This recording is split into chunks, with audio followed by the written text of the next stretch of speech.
منڈی بہاؤدین سے خبر شامل کرتے ہیں۔ ممبر قومی اسمبلی حاجی امتیاز احمد چودھری نے رسول بیراج تمانو چک تک نئی کارپیٹ سڑک کی تعمیر کا افتتاح کر دیا۔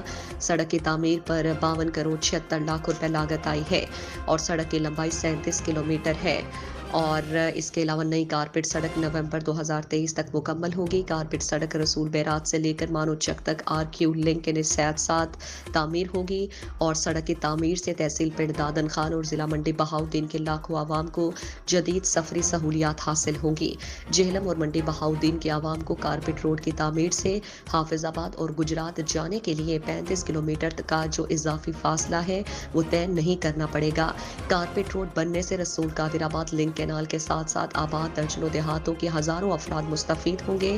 وزیر اعظم عمران خان کی طرف سے منڈی بہاؤدین کے لیے 30 ارب روپے کا ترقیاتی پیکج دیا گیا۔ ضلع بھر میں 30 ارب کی لاگت سے 3 نئی یونیورسٹیز، کارپیٹ سڑکیں، اسپورٹس اسٹیڈیم اور دیگر منصوبوں پر تیزی سے کام جاری ہے۔ ضلع میں اربوں کے ترقیاتی منصوبے شروع ہونے سے ہزاروں افراد کو روزگار کے مواقع میسر آئیں گے۔ ترقیاتی منصوبے شروع کروانے پر عوام نے وزیر اعظم عمران خان، وزیر اعلیٰ پنجاب عثمان بزدار کا شکریہ ادا کیا۔